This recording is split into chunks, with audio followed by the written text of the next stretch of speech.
देखो आपके, हाँ, अंकित, मैंने आपका आंसर चेक कर दिया था। ठीक है, थोड़ी देर में मैं इसको जो है वो सबमिट कर दूंगा, आज नहीं तो एक्चुअली मुझे, और लाइव स्ट्रीमिंग के बाद जो है I submit it to you. ठीक है। दो तीन दिक्कतें हैं आपके आंसर के अंदर, जनरली जो बच्चे यहाँ पे आंसर लिख रहे हैं, वो दिक्कत है कॉन्फिडेंस की। अब आपके आंसर में कॉन्फिडेंस नहीं है, ये मुझे कैसे पता चल रहा है बेसिकली कि आप, जो मैं यहाँ पे पढ़ा रहा हूँ उसी का ही गैल्वनाइज्ड वर्जन जो है वो मुझे मिल जाता है। ठीक है, गैल्वनाइज्ड वर्जन को समझते हो कि उसी, जो मैंने यहाँ पे पढ़ाया उसी चीज़ को आपने तोड़ मरोड़ के जो है वो मुझे ही पेश कर दिया। ठीक है, मैं ये नहीं कह रहा हूँ कि ये यहाँ पे मैं पढ़ा रहा हूँ दैट इज़ नॉट राइट और समथिंग लाइक दिस, पर आपने क्या पहले कुछ भी नहीं पढ़ा था? ठीक है, तो यही एक क्वेश्चन मार्क आता है टीचर के दिमाग के अंदर, जैसे मेरे दिमाग के अंदर आता है आपकी कॉपीज़ को देख के, कि क्या आपने पहले कुछ भी नहीं पढ़ा था? इससे पहले, प्रायोर टू दिस, आपने कुछ तो पढ़ा होगा ना। ठीक है, तो जो चीज़ें आपने पढ़ी हैं उनका भी इस्तेमाल कीजिए। थोड़ा बहुत कॉन्फिडेंस दिखाइए कि हाँ भाई, 8 महीने हो गए हैं, 9 महीने हो गए हैं मुझे पढ़ते हुए, तो मैंने ठीक ठाक जो है वो एक्विजिशन ऑफ नॉलेज कर रखा है। ठीक है, मेरे पास भी ठीक ठाक समझ है, क्योंकि 8-9 महीने काफ़ी सब्सटेंशियल टाइम होता है एक डिसिप्लिन को समझने के लिए। ठीक है, बेसिकली आप अपनी नॉलेज को डंप करके मुझे उठा रहे हो, this is not a right way. ठीक है, तो ये चीज़ जो है वो लॉन्ग टर्म में आपको हार्म करने वाली है। अब तो कोई दिक्कत नहीं है।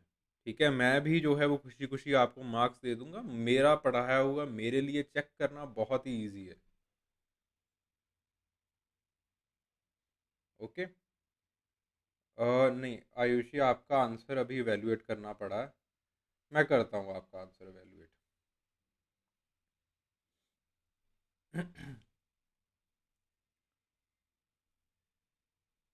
ठीक है, इस क्लास के बाद जो है वो मैं आपके वैल्यूएशन ही करूँगा।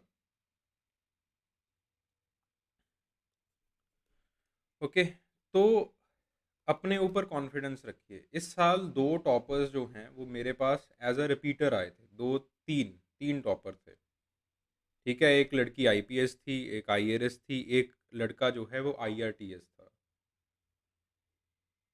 उनके आंसर्स और जो बाकी बच्चे लिख रहे थे, बाकियों के आंसर्स के अंदर सिर्फ एक ही डिफरेंस था, वो था उनके कॉन्फिडेंस का।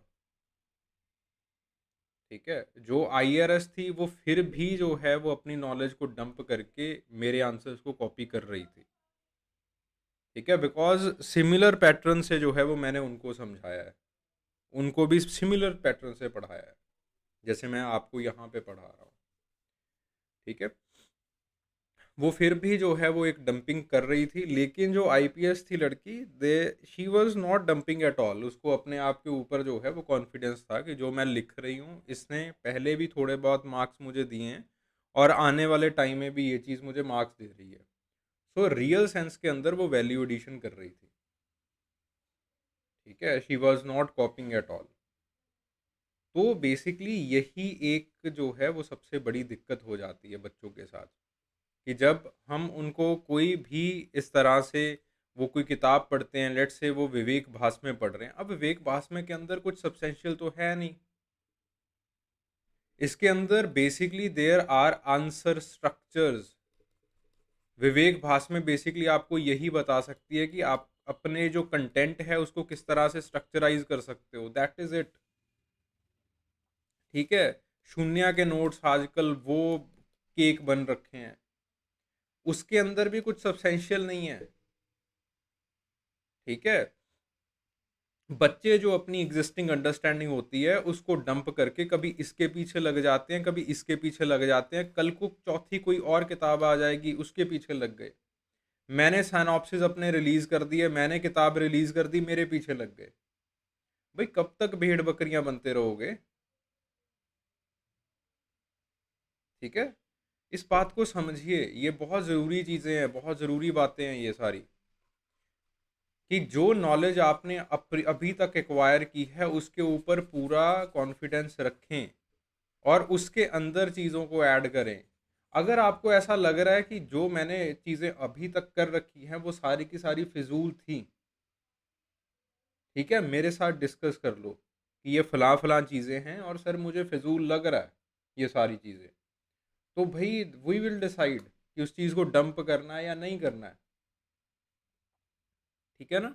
ऐसे अगर मार्केट में हर एक सोर्स के पीछे लगते रहोगे तो कहीं पे नहीं पहुंचोगे। ठीक है? सो अच्छे बच्चे हो, पढ़ने वाले बच्चे हो, you are already ahead of your peers. ठीक है?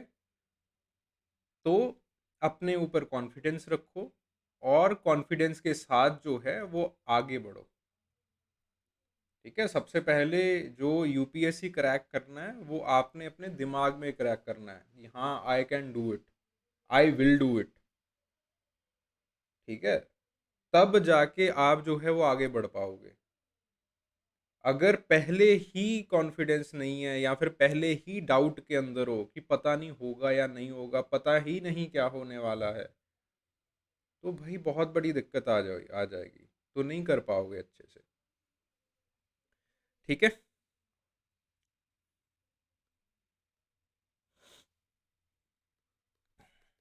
तो ये जो आपकी क्लासेस लग रही हैं, अगेन इसका एम आपको डिसिप्लिन करना है।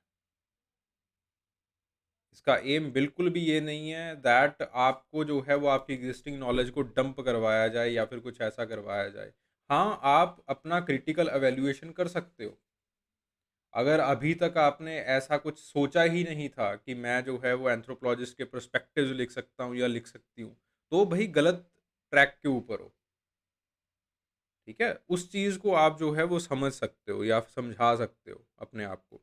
चलो, ज़्यादा टाइम वेस्ट नहीं करते हैं। ठीक है, अगले क्वेश्चन की ओर बढ़ते हैं। Discuss how the rules of descent contradict with the principle of residence in the matrilineal society, mention the suitable examples.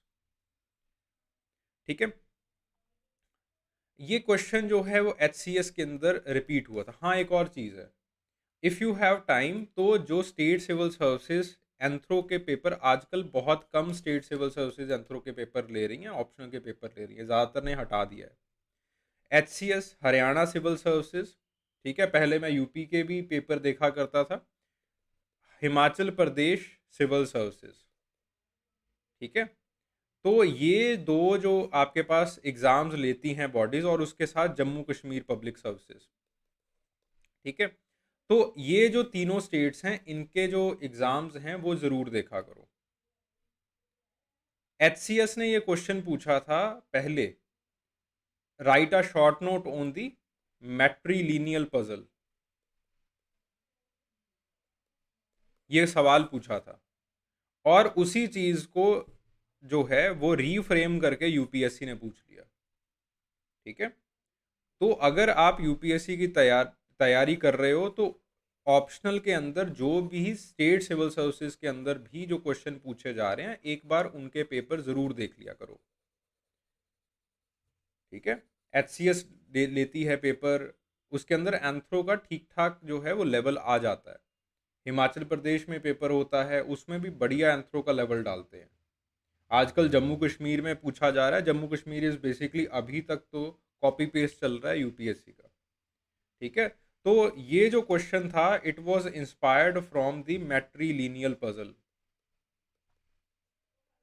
And this matrilineal puzzle it was asked in HCS. ठीक है, तो उसी के साथ आप हिमाचल प्रदेश सिविल सर्विसेज का जो anthro का एक सिलेबस है उसको ज़रूर देखो, बहुत अच्छे से लिखा हुआ है। बेसिकली किसी एमए वाला कोर्स जो है वो उनकी यूनिवर्सिटी का, उससे कॉपी पेस्ट किया है।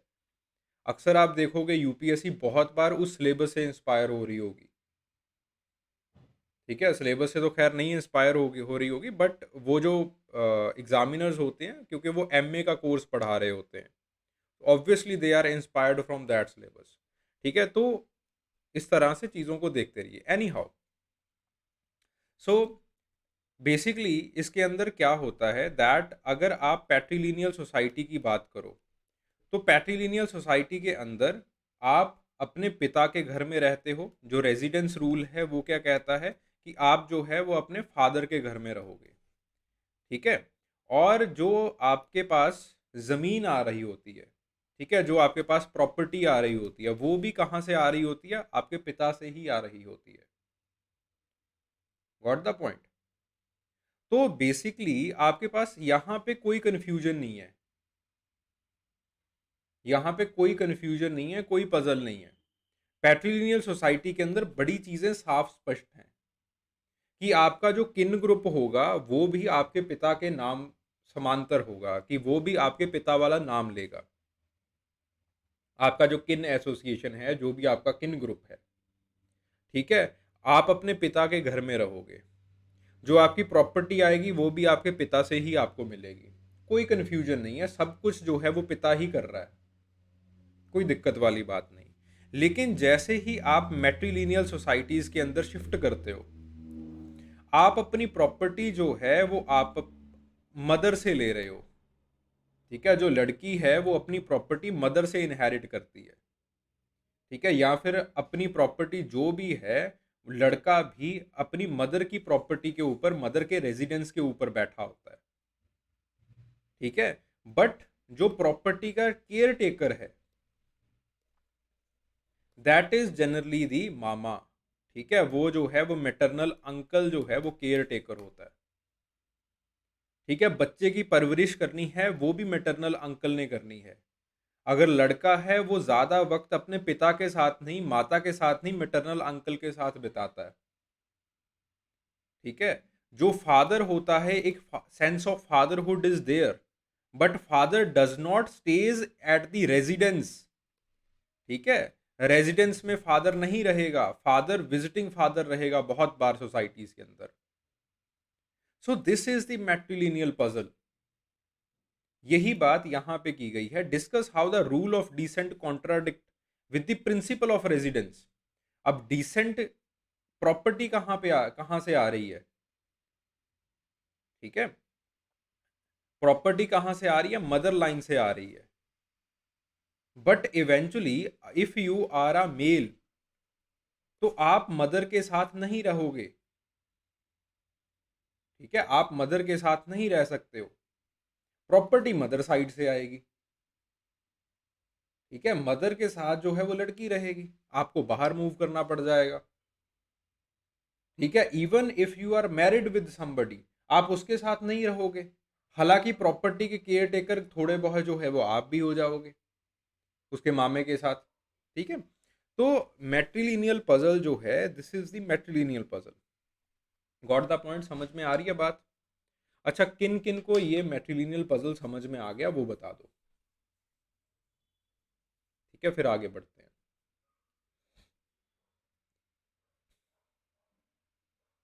पैट्रिलिनियल societies are very simple societies.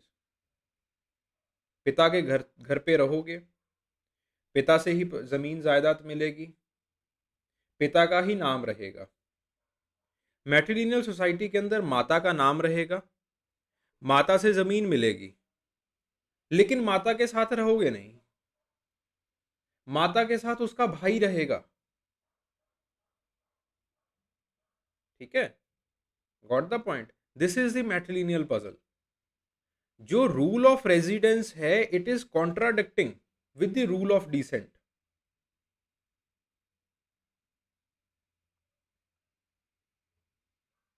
ठीक है, दोबारा फिर से मैं इस चीज को रिपीट करता हूं that patrilineal societies are very simple societies. Residence, property, सब कुछ पिता के नाम, सब कुछ पिता से। मैट्रिलिनियल सोसाइटीज के अंदर ऐसा नहीं है। You have mother's name, you have mother's property, but you will not stay with the mother. ठीक है, मदर के साथ नहीं रहोगे आप। So this is basically the matrilineal puzzle. After maternal uncle who will be the next caretaker of the property? Maternal uncle के बाद basically जो अब मैटरनल अंकल है, फिर उसके बाद क्या होता है कि लेट से लड़की की शादी हो गई कहीं पे, ठीक है, विजिटिंग हस्बैंड बन गया, तो अब जो लड़की का भाई होगा वो केयर टेकिंग करेगा। समझ में आ रही है बात? अब आपका मैटरनल अंकल प्रॉपर्टी की केयर कर रहा है, ठीक है, लेट से आप लड़की हो, ठीक है, आपका मैटरनल अंकल आपकी प्रॉपर्टी की या फिर आपकी मदर की प्रॉपर्टी की टेक केयर कर रहा है। फिर उसके बाद लड़की की शादी हो गई, उसका बच्चा हो गया, तो जो फिर आपका भाई होगा यानी कि आपके बच्चे का मामा होगा, वो प्रॉपर्टी की केयर टेक करेगा, ठीक है, तो वो केयर टेकर बन जाएगा। लेकिन वो आपके साथ ज़्यादा समय रह नहीं सकता। वो एक जो है वो बॉल की तरह कभी अपनी बीवी के पास, कभी आपके पास, कभी किसी तीसरे घर में, जहाँ पे कई बार क्या होता है कि साथ में कुछ घर वगैरह बना लिया जाता है, तो वहाँ पे रह जाता है। तो इस तरह से।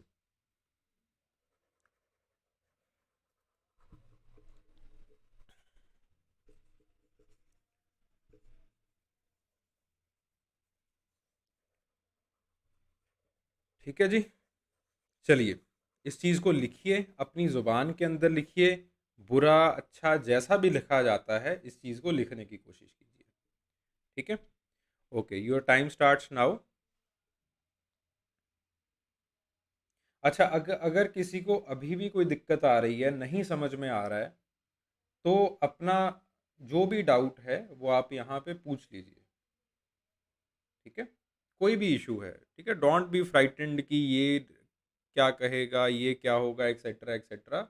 अगर आप डर गए तो डाउट रह जाएगा, अगर डाउट रह जाएगा तो दिक्कत और ज़्यादा है। Okay, meanwhile you right it down. एक क्वेश्चन आया है अरुषि का, that the Joint Family Abolition Act 1975 by Kerala legislature abolished the matrilineally extended families. Why?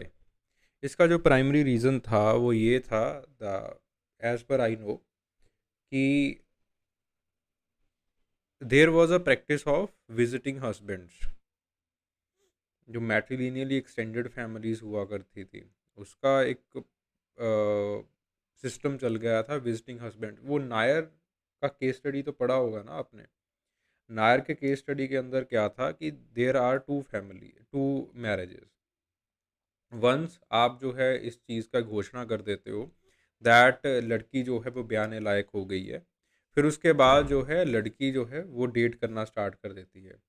But eventually क्या होना शुरू हो गया था कि पहले लड़की अपने घर के आसपास रहा करती थी, फिर धीरे धीरे जो है जैसे ही अर्बनाइजेशन स्टार्ट हुआ तो लड़के जो है वो लड़की को अपने साथ लेके जाना शुरू कर दिया उन्होंने। ठीक है, तो बहुत सारे लोगों ने इसको जो है वो किसका खंडन करना स्टार्ट कर दिया कि ये तो सिस्टम बिल्कुल प्रोस्टिट्यूशन जैसे सिस्टम का हो गया है। ठीक है, तो वहाँ पे दिक्कतें आनी शुरू हो गई थी, एज पर आई नो। ठीक है, बाकी मैं इसको एक बार मतलब don't write it in your fair notebook, तो इसको एक बार मैं खुद चेक भी कर लूँगा दोबारा से। ठीक है, क्योंकि ये डिबेट और ये सारी चीज़ें हुई थी। ओके, तो केरला के अंदर नायर तो चलो एक केस स्टडी पॉपुलराइज हो गई बिकॉज ऑफ दैट सोसाइटी। ठीक है, काफ़ी बढ़िया, मतलब अच्छी सोसाइटी थी नायर सोसाइटी, नायर है भी। ठीक है, तो लेकिन आपके पास और बहुत सारी सोसाइटीज़ थी। नायर सोसाइटी के अंदर तो फिर भी ये सारी चीज़ें जो हैं देवर फेवरेबल, फेवरेबल कह सकते हैं, या फिर क्योंकि सोशो कल्चरल इंडिसेस काफ़ी अच्छे थे उनके, तो वहाँ पे it was not that much problem. But जो बाकी छोटी सोसाइटीज़ थी जिनके आसपास निम्बूदरी ब्राह्मण ये सब लोग रह रहे थे, तो उनका एक्सप्लॉयटेशन हो सकता था। ठीक है ना। तो इसलिए केरला सरकार ने इस सिस्टम को जो है वो अबॉलिश कर दिया। जैसे हमने ट्रिपल तलाक को अबॉलिश किया है। ट्रिपल तलाक के पीछे अबॉलिश करना ये नहीं है कि वी आर मतलब किसी एक कम्युनिटी के खिलाफ हो गया या कुछ भी ऐसा है। Basically again it translated into the system of prostitution. ठीक है, तो वहाँ पे दिक्कत आ गई थी। ओके, तो चलिए, ठीक है, मैं ये नहीं कह रहा हूँ that it was a system, वो चीज़ नहीं कह रहा हूँ, but it translated into that कि आपके पास ये जो एक पावरफुल तबका है वो वीक लोगों का, वीक तबके का जो है वो फ़ायदा उठा सकता है। चलिए, so discuss how the rule of descent contradict the principle of residence in the matrilineal society mentioned with the help of or mentioning suitable examples। ठीक है जी। पहले हमने बता दिया कि दिक्कत है क्या। Matrilineal society are defined by the descent and inheritance trace to the female line. ठीक है, तो डिसेंट यानी कि नाम जो है वो आप अपनी मदर का कैरी करते हैं, और जो प्रॉपर्टी है वो भी आप जो है वो अपनी मदर की कैरी करते हैं। ठीक है, फिर उसके बाद the principle of residence in the matrilineal society, ये जो है वो यूरोक्सी लोकल होता है। यूरोक्सी लोकल का मतलब क्या है कि जिसके साथ बीवी की जो फैमिली है, बीवी के जो किन्स हैं, उनके पास आपका घर होगा। ठीक है, उनके पास घर होने का मतलब क्या है, जैसे लेट से ये जो है वो बीवी की टेरिटरी है, बीवी का घर है, तो आपका घर जो है वो इसके पास होने वाला है, यहाँ पे आपका प्लेस ऑफ रेजिडेंस होगा। तो बीवी के घर में आप विजिट कर सकते हो, लेकिन आपको जो प्रॉपर्टी संभालनी है वो अपनी मदर वाली संभालनी है अल्टीमेटली। ठीक है, आप अपने मदर का नाम कैरी करोगे। ये ठीक उस तरह है जैसे हमारे कल्चर के अंदर एक हम जो है घर जमाई की बात करते हैं। घर जमाई समझते हो? ठीक है, अक्सर जो है वो जमाई के साथ लड़की आती है अपना घर छोड़ के। घर जमाई के केस में क्या होता है कि जमाई जो है वो लड़की के घर के पास रहता है या फिर लड़की के घर के अंदर रहता है। वैसा ही सिचुएशन कुछ जो है वो इन सोसाइटीज़ के अंदर होता है, मैट्रिलिनियल सोसाइटीज़ में। ठीक है, so the male he is carrying the women's property, mother की प्रॉपर्टी को कैरी कर रहा है, मदर के नेम को कैरी कर रहा है, but he is not living there. This is the major confusion, this is the major contradiction. ठीक है, बेसिकली उसी चीज़ को यहाँ पे लिखा गया है। तो रूल ऑफ डिसेंट जो है वो मैट्रिलिनियल सोसाइटी के कुछ इस तरह से होता है कि फीमेल लीनिएज हम फॉलो करते हैं। जैसे मिनिन गब्बू सोसाइटी जो है वो उसके अंदर पैगी रिवर्स ने जो है वो स्टडी किया है।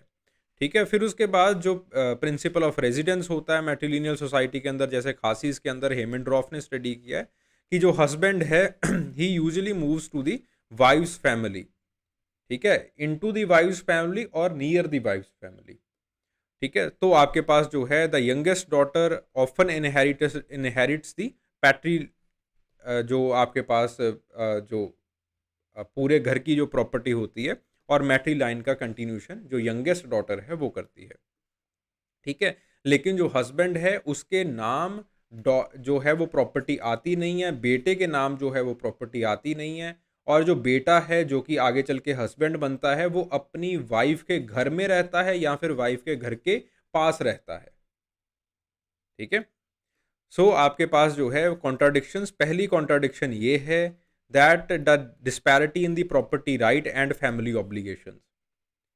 ठीक है, बेसिकली जैसे डेविड श्नाइडर ने समझाया, डेविड श्नाइडर का काम जो है वो मैट्रिलिनियल सोसाइटी के अंदर एज सच नहीं है, बट बहुत सारे जो ब्लैक्स हैं अमेरिका के अंदर वो ऐसा ही कुछ सिस्टम जो है वो चलाते हैं।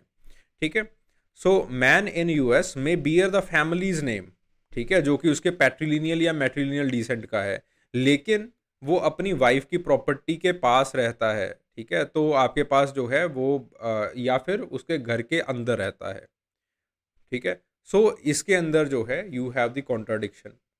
Then the second contradiction is the divergence in the social and biological lineage. Biological parenthood का मतलब क्या है? बायोलॉजिकल पेरेंटहुड का मतलब है that you had reproduction with, you had meeting with a female, और फिर जो है वो आपका एक बच्चा हो गया from that particular female. That is the biological reproduction. ठीक है. व्हाट इज सोशोलॉजिकल रिप्रोडक्शन और सोशोलॉजिकल पेरेंटहुड? कि आपने जो बच्चों के मैनर सिखाने थे वो आपने जो है वो खुद सिखाए हैं. किस तरह से उठना है, किस तरह से बैठना है, सोशली जो है वो आपने बच्चे के साथ खूब वक्त बिताया है. That is the sociological parenthood. जो पैट्रिलिनियल सोसाइटीज होती हैं उसके अंदर पिता का बायोलॉजिकल और सोशोलॉजिकल पेरेंटहुड दोनों एक ही जगह के ऊपर होता है. ठीक है. पिता जो है वो माता के साथ मेट करेगा और उसकी प्रोजनी होगी. Biological parenthood is clear. फिर उसके बाद जो है एक सोशोलॉजिकल पेरेंटहुड होता है कि वो अपने ही बच्चे के साथ खूब वक्त बिताता है, उसको मैनर सिखाता है, उसको अच्छे से सोशलाइज कर देता है. So here there is no contradiction at all, but in the मैट्रिलिनियल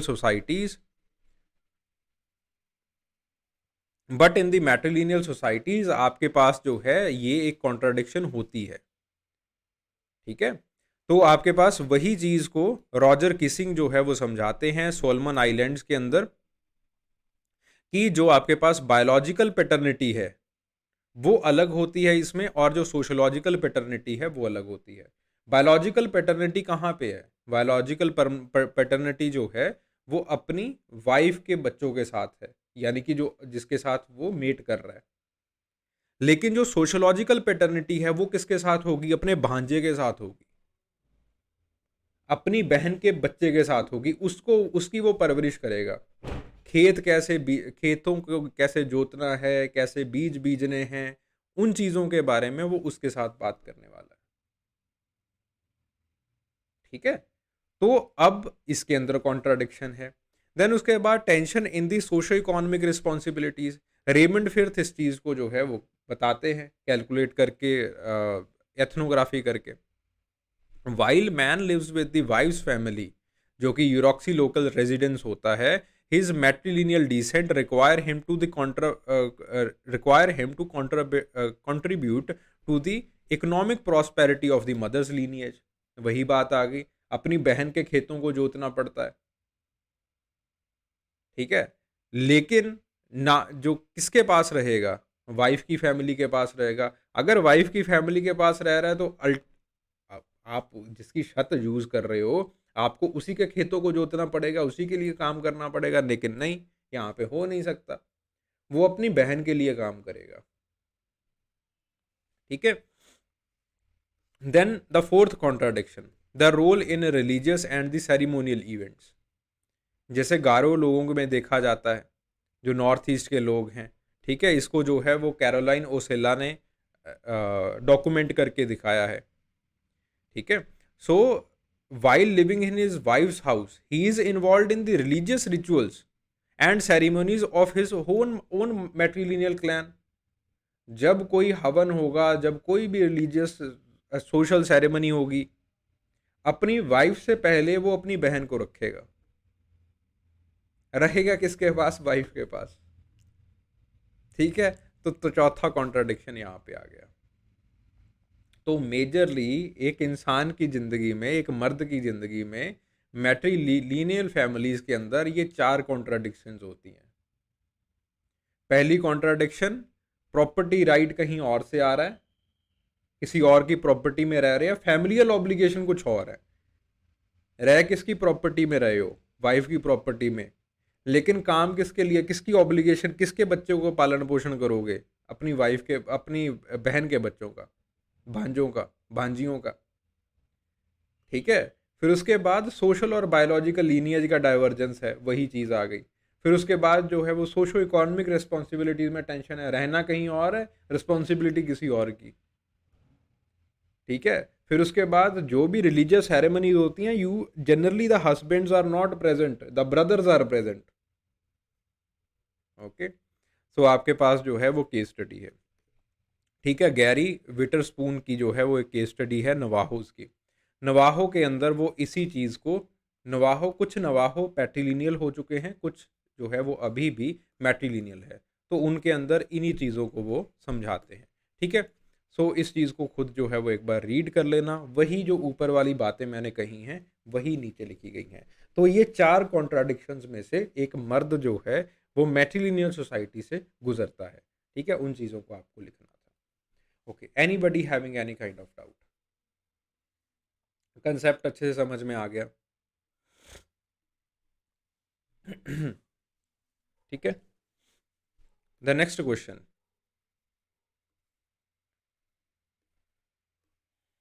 भाई हाँ या ना बोलो।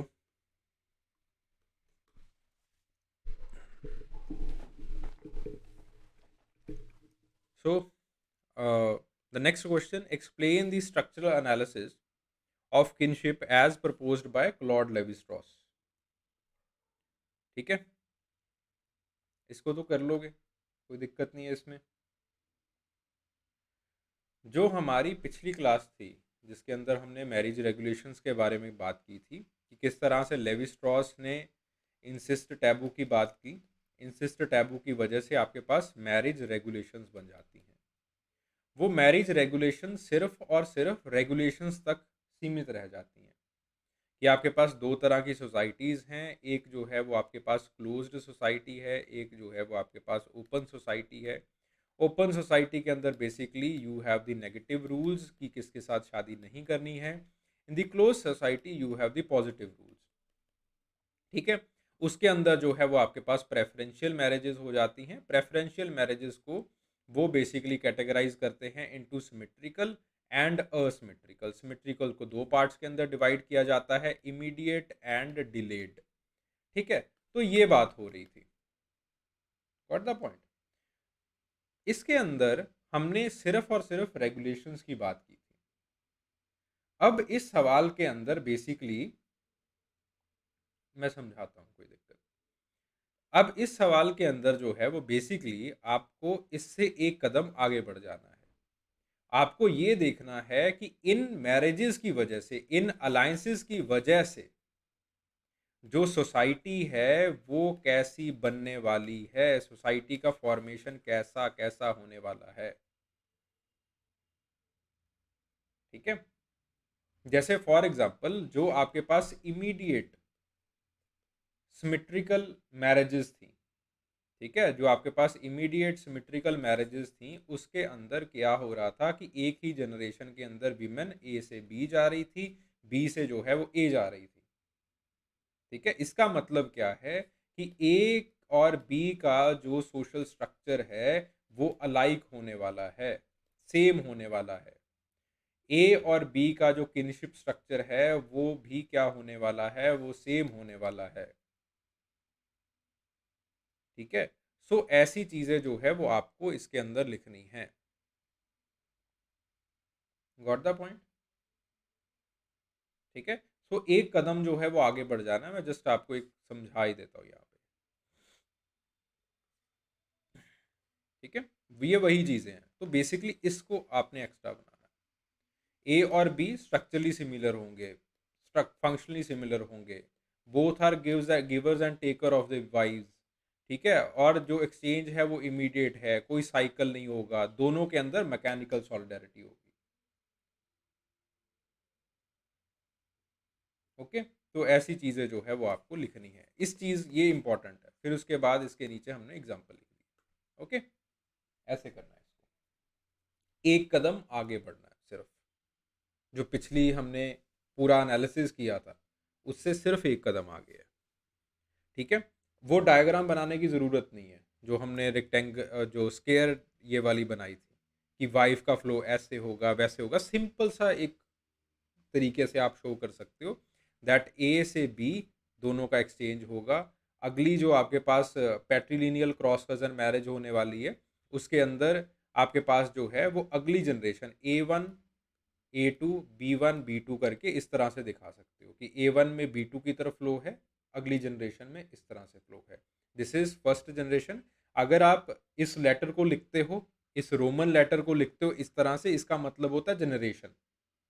ठीक है, तो सामने वाले को लिखने की ज़रूरत नहीं है, फर्स्ट सेकंड ऐसे लिख दो, अपने आप अंडरस्टूड होता है कि जनरेशन की बात चल रही है। ठीक है, तो थर्ड जनरेशन आपके पास जो है वो A3 से B3।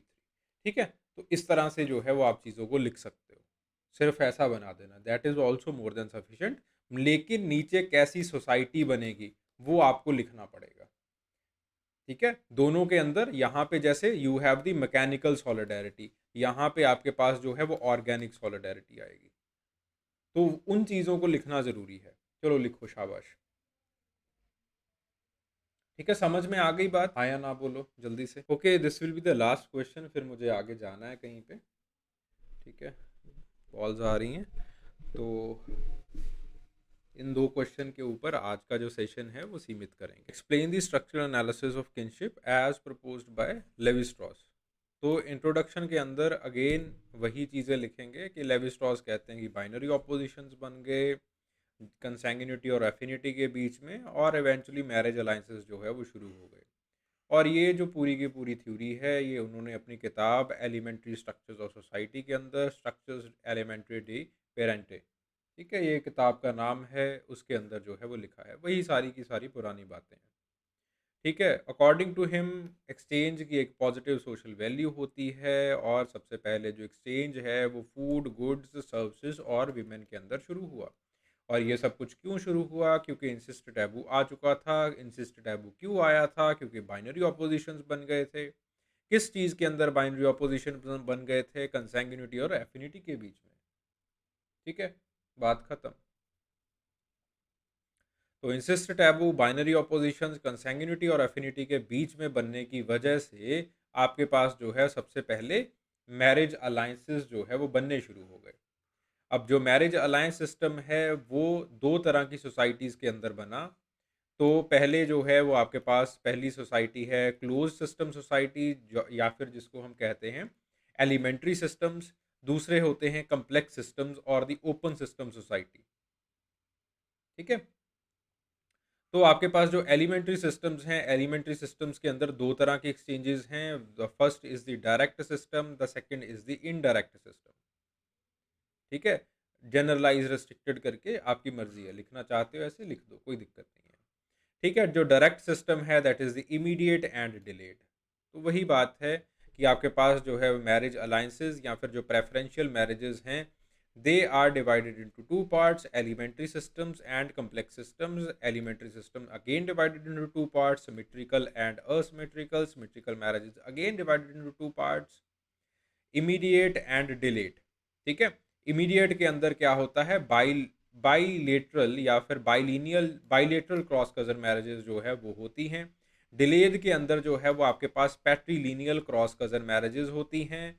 और आपके पास असिमेट्रिकल के अंदर मैट्रीलिनियल क्रॉस कजन मैरिजेस होती हैं। ठीक है, और आपके पास जो है complex system, again it is divided in two parts, जो कि हम नहीं करना चाहते। ओके, तो कम्प्लेक्स सिस्टम जो है उसको जो है वो आपने जो है वो इसके अंदर नेगेटिव रूल्स होते हैं। The first complex system Crow Omaha system होता है, दूसरा जो है वो मॉडर्न सोसाइटीज़ का सिस्टम होता है। ठीक है, तो इस तरह से दो पार्ट्स के अंदर इसको डिवाइड किया जाता है। ठीक है, तो पहली चीज़ के ऊपर चलते हैं, that is the direct exchange. ठीक है, डायरेक्ट एक्सचेंज करेंगे, डिले डायरेक्ट एक्सचेंज करेंगे और इनडायरेक्ट एक्सचेंज को करेंगे। तो पहली जो है वो immediate direct exchange. Immediate direct exchange के अंदर जो है वो बाइलेटरल क्रॉस कजन मैरिजेस आ जाती हैं, जिसके अंदर बेसिकली बट्टा सट्टा होता है। ठीक है, सो ए और B, let's say these are two groups A और बी। स्ट्रक्चरल एनालिसिस का मतलब है कि आप इस डायग्राम को ड्रॉ करोगे और उसके बाद एक structural analysis, this is the structural analysis. अगर इस टेबल को नहीं बनाया तो कुछ नहीं किया। Okay, this is the structural analysis.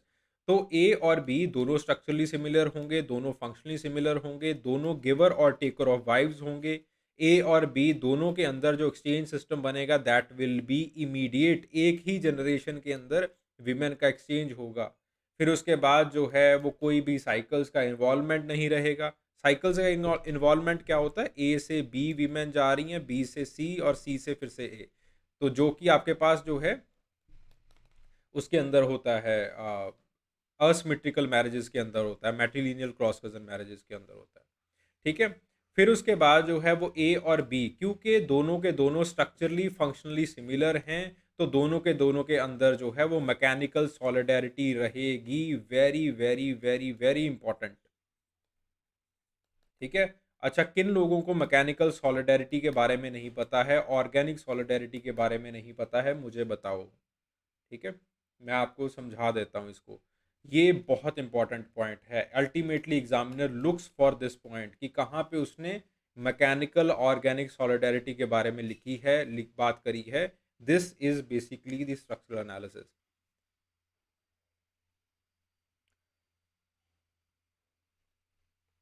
बताओ भाई, if you do not know about mechanical solidarity, organic solidarity क्या होती है, अगर नहीं पता है मैं समझा देता हूँ।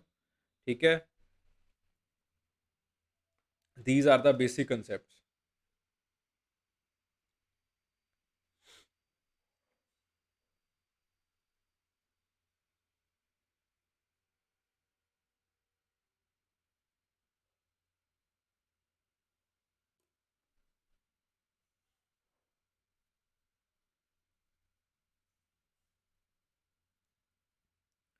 ओके, देखो, there are two kinds of solidarity as per Emile Durkheim. जो स्ट्रक्चरलिस्ट हैं, या फिर जो स्ट्रक्चरल फंक्शनिस्ट हैं, या फिर जो फंक्शनिस्ट भी हैं। ठीक है, वो दो तरह की सॉलिडरिटी के बारे में बात करते हैं। सीरियसली किसी को भी नहीं पता था? वो दो तरह की सॉलिडरिटी के बारे में बात करते हैं। What is the one is the organic solidarity, other is the mechanical solidarity. Organic solidarity जैसे एक ऑर्गन सिस्टम के अंदर सॉलिडरिटी होती है। ठीक है, जैसे एक ऑर्गन सिस्टम के अंदर होती है। आपके ऑर्गन सिस्टम्स हैं।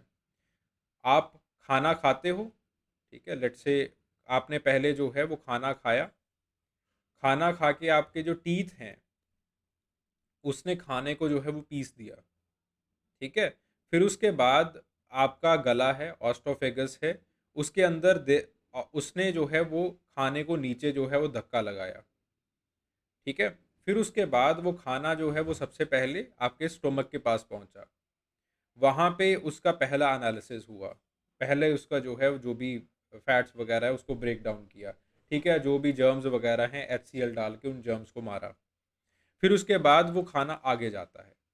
अगर लेट से टीथ ना हो, तो इवेंचुअली क्या होगा कि खाना जो है वो अच्छे से डाइजेस्ट नहीं हो पाएगा। स्टमक अच्छे से काम नहीं कर पाएगा। लेट से स्टमक काम ना कर रहा हो, तो आपके पास खाना जो है वो आगे चल के लार्ज इंटेस्टाइन, स्मॉल इंटेस्टाइन्स जो हैं वो काम नहीं कर पाएंगे। ठीक है, अगर लेट से आपके पास स्मॉल इंटेस्टाइन, लार्ज इंटेस्टाइन्स काम नहीं कर रहे हैं, तो आपको एनर्जी कैसे मिलेगी? अगर एनर्जी नहीं मिलेगी तो खाना चबाने लायक भी नहीं रहोगे। सो इसका मतलब क्या है? In this scenario, teeth they are dependent upon stomach, stomach is dependent upon large and small intestines. This is known as the organic solidarity. Similarly समाज के अंदर भी कुछ ऐसा ही है। आप लोगों के ऊपर डिपेंडेंट हो। आप बाहर दुकानदार के पास जाते हो सामान खरीदने के लिए। क्यों? क्योंकि आपको घर का राशन चाहिए।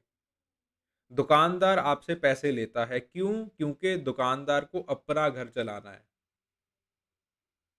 Both of you are dependent on each other. अगर आप दुकानदार के पास नहीं जाओगे, दुकानदार का घर नहीं चलेगा, दुकानदार अपनी दुकान बंद कर देगा, आपका घर भी नहीं चलेगा, दोनों खत्म हो गए। This is known as organic solidarity when you are dependent on each other. You are dependents. ठीक है जी? This is organic solidarity. The next is the mechanical solidarity. Mechanical solidarity exists in the case of extreme similarity. Mechanical solidarity जब extreme similarity होती है, जैसे अब देखो, यहाँ पे क्या है, ऑर्गेनिक सिमिलैरिटी में आपको पता है कि आपको अपना काम करना है। अगर आपने अपना काम नहीं किया तो इवेंचुअली आगे चल के जो है वो चीज़ें ख़त्म हो जाएंगी। आप भी नहीं रहोगे, सामने वाला भी नहीं रहेगा। पता है इस चीज़ के बारे में आपको। ठीक है। तो आप एक दूसरे के ऊपर इंटरडिपेंडेंस बना के रखते हो। आप सामने वाले का आदर करते हो, सामने वाला आपका आदर करता है। ठीक है? मैकेनिकल सॉलिडरिटी के अंदर क्या होता है, देयर इज सिमिलैरिटी, जैसे फॉर एग्जांपल रिलीजन। ओके, तो जैसे एक क्लैन के अंदर है, मैं क्लैन आपको ठहर के समझाता हूँ, सिंपल सा मैं एग्जांपल ले लेता हूँ, चलो। जैसे रिलीजन है, ठीक है? अब after a period of time, let's say जुम्मा की नमाज पढ़ने जो है वो आप सब लोग इकट्ठे होके जाते हो, ठीक है? तो जुम्मा की नमाज पढ़ने के लिए जब आप लोग जाओगे वहां पे, तो आप एक दूसरे के साथ मिलोगे, एक दूसरे के साथ नमाज बैठोगे, एक ग्रुप एक्टिविटी, एक कल्चरल एक्टिविटी कंडक्ट करोगे, और उस एक ग्रुप एक्टिविटी, कल्चरल एक्टिविटी की वजह से सब लोग एक दूसरे के साथ बंध जाते हैं। सब लोग एक दूसरे के साथ जो है वो प्रेम भाव से रहना शुरू कर देते हैं। ठीक है? तो अपनी कल्चर के अंदर आप इस चीज़ को देखिए कि बहुत सारी चीज़ें ऐसी हैं कि जिसमें हम एक ग्रुप एक्टिविटी को कंडक्ट करते हैं। सिमिलरली किन्स, आप शादी करते हो, तो शादी के अंदर जो है वो आप सब रिश्तेदारों को बुलाते हो, सब रिश्तेदार एक दूसरे के साथ मिलते जुलते हैं, खूब मौज मस्ती करते हैं। ठीक है? In that scenario this creates a mechanical solidarity, क्योंकि आप किन्स हो, you are alike, because you are alike you are bonding on that particular function. ठीक है? तो मैकेनिकल सॉलिडरिटी कंडक्ट करने के लिए या फिर मैकेनिकल सॉलिडरिटी बढ़ाने के लिए सोसाइटी के अंदर ऐसे बहुत सारे मैकेनिज्म्स होते हैं, जब लोग इकट्ठे होते हैं, इकट्ठे होकर मौज मस्ती करते हैं और एक दूसरे के साथ बॉन्डिंग बनाते हैं। तो इस सोसाइटी के अंदर, सोशोलॉजी के अंदर दो तरह की सॉलिडरिटीज हैं, ऑर्गेनिक सॉलिडरिटी और मैकेनिकल सॉलिडरिटी। ठीक है? ऑर्गेनिक सॉलिडरिटी जिसके अंदर आप एक दूसरे के ऊपर डिपेंडेंट्स होते हो, मैकेनिकल सॉलिडरिटी जिसमें आप एक दूसरे के ऊपर डिपेंडेंट नहीं हो, but still you are connected with each other due to these socio cultural activities. उसी तरह अब देखो, दोनों जो सोसाइटीज हैं यहाँ पे, ए और बी, दोनों अलाइक हैं, स्ट्रक्चरली भी सिमिलर हैं, फंक्शनली भी सिमिलर हैं। ठीक है? क्योंकि विमेन जो हैं वो एक ही जनरेशन में इधर से उधर हो रही हैं। तो अगर लेट से ये सोसाइटी कहेगी कि भाई मैं तो बहुत बड़ा हूँ, मेरे पास तो बहुत ज़्यादा ज़मीन है, मेरे पास ये है, मेरे पास वो है, तो ये अपनी विमेन यहाँ पे क्यों भेजेगा? विमेन का बट्टा सट्टा हो रहा है, इसका मतलब दोनों ग्रुप जो हैं they are structurally alike, they are functionally alike, दोनों में कोई ज़्यादा डिफरेंस नहीं है। अब अगर दोनों में कोई ज़्यादा डिफरेंस नहीं है, दोनों एक दूसरे के ऊपर डिपेंडेंट्स नहीं है, दोनों सेम हैं, then obviously mechanical solidarity will be there. जब कोई भी दो परिवारों का इसमें से शादी होगी, तो एक दूसरे को वो अपने शादी के अंदर बुलाएंगे, ऐसी बहुत सारी एक्टिविटीज वो इकट्ठे कंडक्ट करेंगे। ठीक है? जिसकी वजह से ये दोनों सोसाइटीज जो हैं वो एक दूसरे के साथ बाध्य रहेंगी, बजी हुई रहेंगी। इसके एग्जाम्पल्स हैं, एग्जाम्पल्स के अंदर मैं ज़्यादा नहीं जा रहा हूँ। ठीक है? करेरा का एग्जाम्पल है, ये किसिंग ने 1975 के अंदर रिकॉर्ड करके दिखाया था। ठीक है? Australia, north west Australian coast के ऊपर ये छोटी सी सोसाइटी है, जिसमें ये दो मोइटीज़ होती हैं, moiety A and moiety B.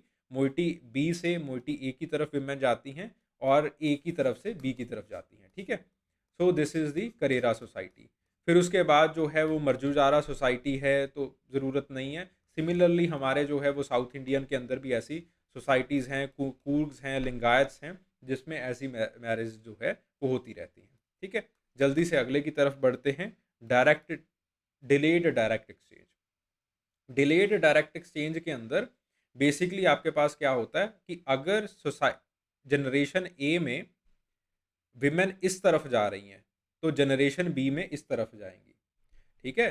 तो ए से बी अगर जनरेशन फर्स्ट में ऐसे जा रही हैं, जनरेशन सेकंड में जो है वो बी से ए की तरफ जाएंगी। ठीक है? तो इस तरह की जो है वो आपके पास एक साइकिल बनी रहती है। सो दिस इज द डायग्राम, ये इसका डायग्राम है कि जनरेशन फर्स्ट ए से बी, बी से A, generation second, this is known as the cyclic modelling.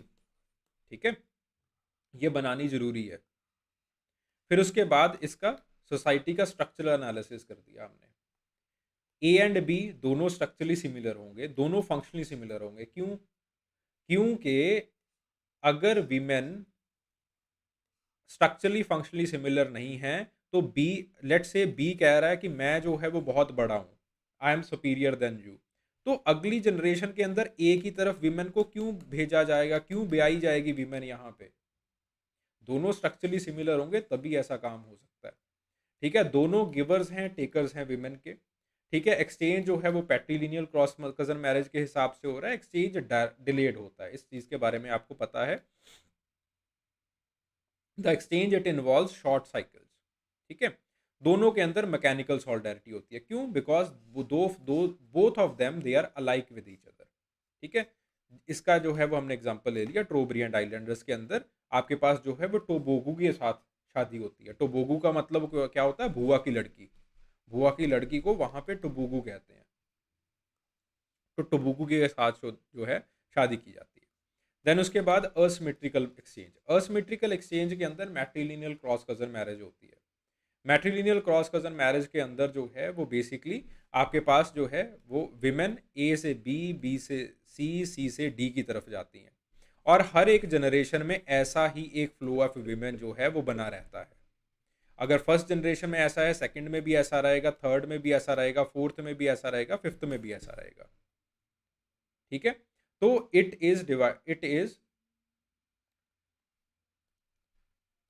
Described by this diagram कि ए से बी की तरफ विमेन जाएंगी, बी से सी की, सी से डी के, फिर ए। ठीक है, इसके अंदर ए और बी का अगर एनालिसिस किया जाए, बोथ आर स्ट्रक्चरली डिसिमिलर। ठीक है, क्योंकि ए की तरफ से बी की तरफ विमेन जा रही है, इसका मतलब क्या है कि जो बी है उसका स्ट्रक्चर जो है वो ज्यादा सुपीरियर होगा। ठीक है, मैं वो हो सकता है ना कहते हो, मैं आपको याद रह सके इसलिए मैं बता रहा हूँ, लिखना नहीं है इस चीज को। ओके, तो हो सकता है कि बी का जो स्ट्रक्चर है वो ज्यादा सिमिलर हो।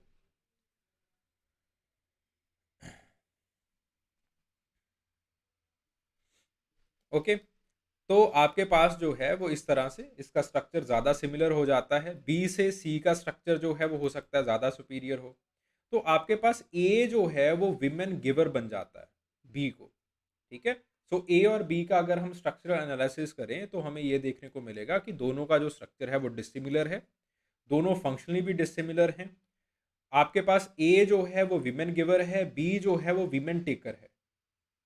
ठीक है, और इसके अंदर मैट्रिलिनियल क्रॉस कजन मैरिज होती है, लॉन्ग डिलेड इंडायरेक्ट एक्सचेंज होती है कि ए के बाद बहुत टाइम बाद, 5-6 जनरेशन के बाद जो है वो बी से इवेंचुअली बी के रिश्तेदारी से लड़की कोई ना कोई जो है वो आएगी। डायरेक्ट एक्सचेंज जो है वो नहीं होगी।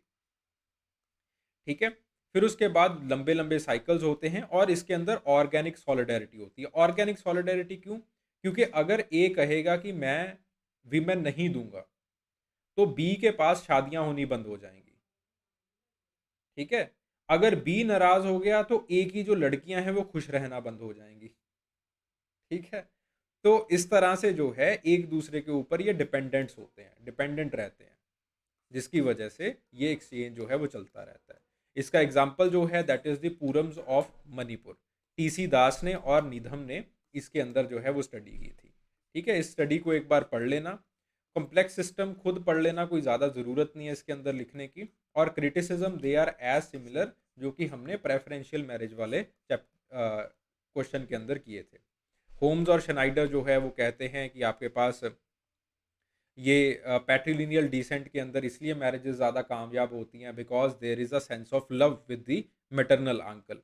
ठीक है, तो इसके अंदर ऐसा कुछ नहीं है साइक्लिक मॉडलिंग वॉडलिंग, ऐसा कुछ नहीं होता है। आरसी ब्राउन, मेयर फोर्टिस ये कहते हैं कि आपके पास जो है वो आप काउंटरपोज नहीं कर सकते कंसैंग्यूनिटी और एफिनिटी को, ऐसा नहीं होता है। ठीक है, दोनों चीज़ें एक दूसरे के साथ जो है वो कंप्लीमेंट्री रहती हैं, कॉन्ट्राडिक्टरी नहीं होती हैं। एडमंड लीच कहते हैं कि दोनों एक दूसरे के नेबरर्स हैं, 3-4 लोग जो जिसके अंदर आपने ये साइक्लिक मॉडलिंग की है, एक दूसरे के नेबरर्स होते हैं, तो ऑब्वियसली लड़की की शादी अपने नेबर में करवाते हैं लोग। तो इसका मतलब ये थोड़ी है कि कोई बाइनरी ऑपोजिशन चल रहा है दिमाग में। ठीक है, तो एडमेंटली जो है वो इस तरह से क्रिटिसिज्म करते हैं। मैं इसको इसलिए तेज़ी से करवा रहा हूँ because we have already done them. ठीक है, हमने ऑलरेडी इन चीज़ों को कर लिया था, क्रिटिसिज्म वगैरह सब कुछ ऑलरेडी हो चुका था। ठीक है, और मुझे बाहर भी जाना है इसलिए थोड़ा सा मैं जल्दी में हूँ। Okay okay, anybody having any kind of doubt?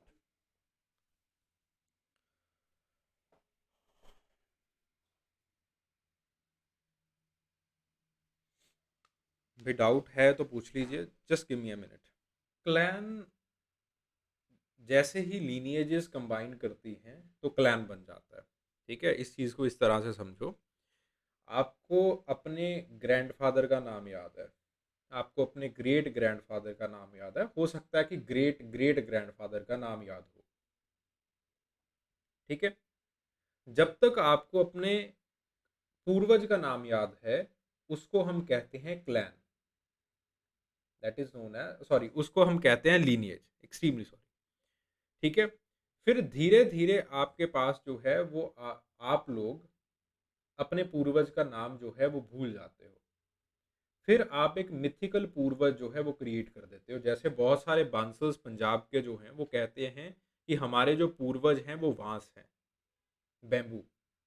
वो हमारे ना, this is obviously not, bamboo कैसे रिप्रोड्यूस कर सकता है इंसान को।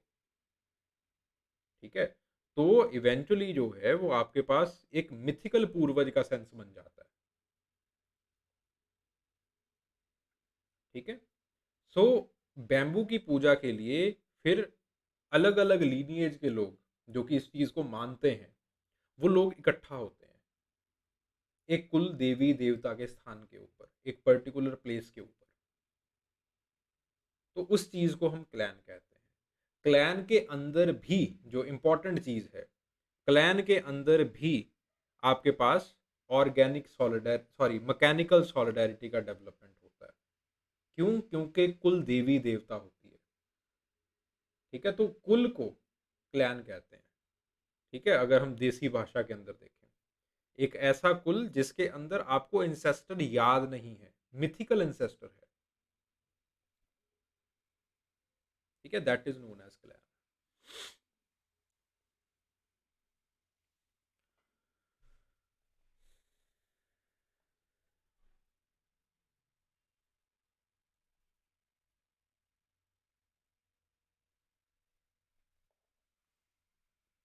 Okay, anybody having any kind of doubt? भाई ये समझ में आ गया, स्ट्रक्चरल एनालिसिस ऑफ किनशिप समझ में आ गया सबको, लेवी स्ट्रॉस का? जल्दी से हाँ या ना बताओ।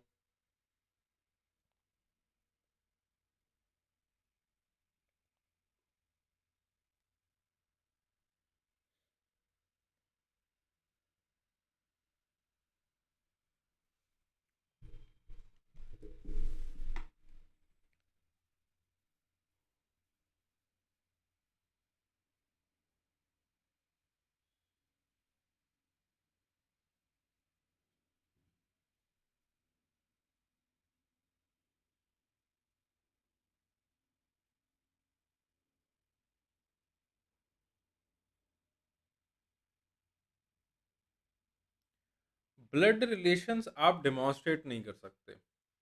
ब्लड रिलेशंस होते हैं but you can not demonstrate the blood relations.